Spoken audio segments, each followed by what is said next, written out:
Salam, saudara-saudara yang terkasih di dalam Tuhan. Saya terus berharap saudara yang sedang menonton video ini dalam keadaan sehat dan sukacita selalu dalam naungan kasih dan pemeliharaan Tuhan kita Yesus Kristus. Firman Tuhan yang menyapa kita hari ini terambil dari Ratapan pasal 3 ayat 6. Firman Tuhan berkata, "Ia menempatkan aku di dalam gelap seperti orang yang sudah lama mati." Dalam bahasa Nias firman Tuhan berkata, "No ibe bazogoni kemin raodo, amai dola si mate lefang rivi saai." Saudara-saudara yang terkasih di dalam Tuhan, kitab Ratapan memuat tentang penderitaan mendalam yang dirasakan oleh seorang nabi Allah yang bernama Yeremia. Dalam Kamus Besar Bahasa Indonesia, Ratapan didefinisikan sebagai tangisan yang disertai ucapan menyedihkan. Dan cenderung ratapan muncul sebagai luapan dari keadaan yang sedang dirasakan, yang umumnya selalu berhubungan dengan keadaan yang buruk dan tidak menyenangkan.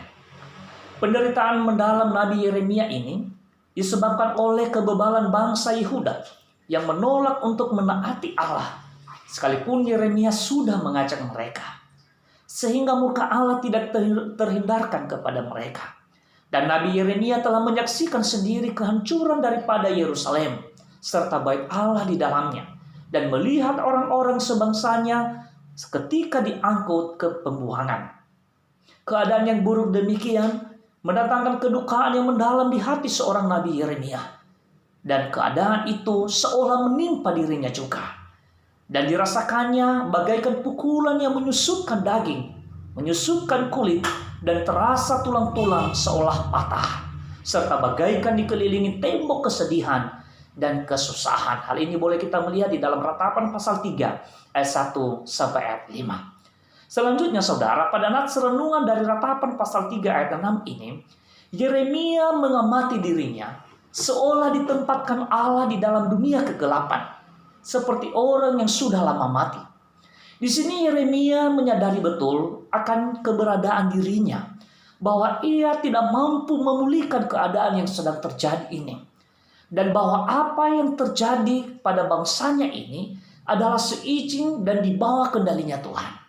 Itulah sebabnya keadaan buruk yang dialaminya terus Yeremia ungkapkan kepada Tuhan dalam bentuk ratapan, dan demikian pada ayat-ayat selanjutnya yang betapa menyedihkan dan memilukan.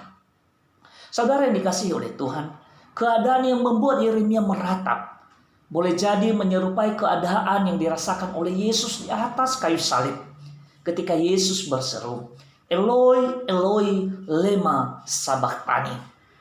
Dan sama seperti ratapan Yesus di atas kayu salib, ratapan Yeremia bukanlah ratapan keputusasaan dan bukan ratapan kekecewaan, melainkan ratapan yang menyadarkan akan kemampuan diri yang tidak berdaya, sehingga berharap dan memohon hanya kepada Tuhan saja. Hal itu boleh kita melihat pada ayat-ayat setelah nats renungan ini, terutama di Ratapan pasal 3 ayat 21 sampai 25, di mana Yeremia mengaku sendiri bahwa kasih setia Tuhan tidak pernah berkesudahan dan tidak pernah mengecewakan orang-orang yang senantiasa berharap kepadanya. Jadi, dari ratapan seorang Yeremia, kita memahami bahwa ratapan seorang percaya adalah ratapan yang timbul atas kesadaran akan ketidakmampuan diri menghadapi realita kehidupan, dan ratapan yang meneguhkan iman serta pengharapan kepada Allah yang penuh kasih dan setia. Saudara-saudara yang terkasih di dalam Tuhan, barangkali gambaran keadaan yang pernah dirasakan oleh Yeremia kala itu sedang membayangi juga keadaan dunia dan Indonesia saat ini, di mana di tengah pandemik virus corona atau COVID-19 ini, tidak saja hanya ancaman virus ini secara langsung, melainkan juga dampak besar lain yang ditimbulkan, seperti pembatasan sosial dan ancaman keterpurukan ekonomi. Dan terlebih sampai pada pembatasan pertemuan peribadatan yang kita anggap merupakan bagian dari keikutsertaan kita memutus rantai mewabahnya virus corona ini. Saudara yang dikasihi oleh Tuhan, terlepas dari mana bibit penyakit virus ini, entah dari kondisi alam, entah sebagai ulah manusia, dan atau karya mutakhir iblis, yang hendak menyiksa dan menyusahkan manusia. Tetapi yang sudah pasti adalah bahwa bibit virus ini boleh ada, boleh menyebar di hampir seluruh negara di dunia ini, dan menginfeksi berjuta-juta orang, serta mengorbankan mati puluhan ribu jiwa. Itu seizin Tuhan. Sekali lagi saya katakan, sudah seizin Tuhan. Itulah sebabnya saudara, tidak heran jika sampai saat ini belum ada satu kekuatan dan kekuasaan pun, belum ada satu ilmuwan dan teknologi pun, serta belum ada satu kekayaan dan kepemilikan pun yang mampu mengatasi pandemi virus corona ini. Bolehlah semua bangsa dan semua di negeri ini mencurahkan segala kekuatan dan tenaga, daya dan upaya untuk mengatasinya. Tetapi kekuatan dan kuasa Tuhan Sang Khalik jangan pernah diabaikan. Dan tanpa mengabaikan anjuran-anjuran positif, bagaimana cara memutuskan rantai menyebarnya virus corona ini, sesungguhnya seruan doa dan bergumul kepada Tuhan mestinya juga harus digaungkan di negeri ini dan di seluruh dunia ini. Hendaknya aktivitas kerohanian dan aktivitas peribadatan ditingkatkan, walaupun harus di tempat tinggal atau di rumah masing-masing. Saudara yang dikasihi oleh Tuhan, belajar dari kesaksian kitab suci atas sejumlah tulah yang menimpa Mesir, bahwa setiap kali Firaun sadar dan memohon kepada hamba Tuhan Musa untuk berdoa kepada Tuhan atas dirinya, maka tulah berhenti.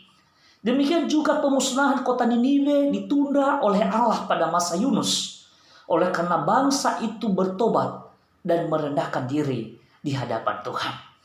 Oleh karena itu, marilah seluruh anak Tuhan di negeri ini, di dunia ini, termasuk kita juga di dalamnya, senantiasa memanjatkan doa di hadapan Tuhan.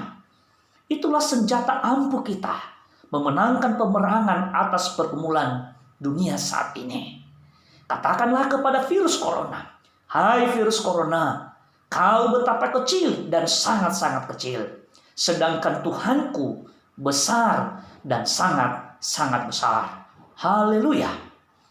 Sekali lagi saudara, marilah kita meratap di bawah kakinya Tuhan. Sebab melalui doa, menggumuli keadaan dunia dan keadaan negara kita saat ini, serta keadaan kita masing-masing. Sebab kesejahteraan negeri ini juga merupakan kesejahteraan kita sebagai masyarakat yang ada di dalamnya. Serta jangan pernah ragu, melainkan tetaplah percaya bahwa jika Tuhan berkehendak menyudahinya, jangankan menjamah dengan tangannya yang penuh dengan kuasa, dengan perkataannya saja, virus corona ini boleh musnah seketika itu juga. Dan belajar dari ratapan seorang nabi yang bernama Yeremia, hendaklah ratapan kita semakin menyadarkan diri kita yang rapuh dan tidak berdaya ini, melainkan semakin memperkokoh iman dan pengharapan kita kepada Allah. Sekalipun harus kita mengatakan, "Ia menempatkan aku di dalam gelap seperti orang yang sudah lama mati."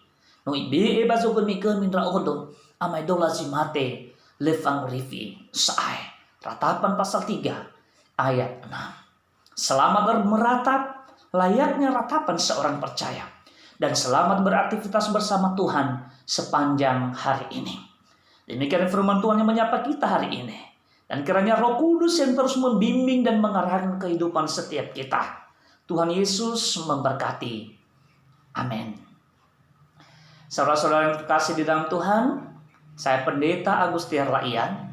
Ikuti juga tayangan kami yang lain pada channel YouTube atau Facebook Agustiar Laian. Salam Yahoo.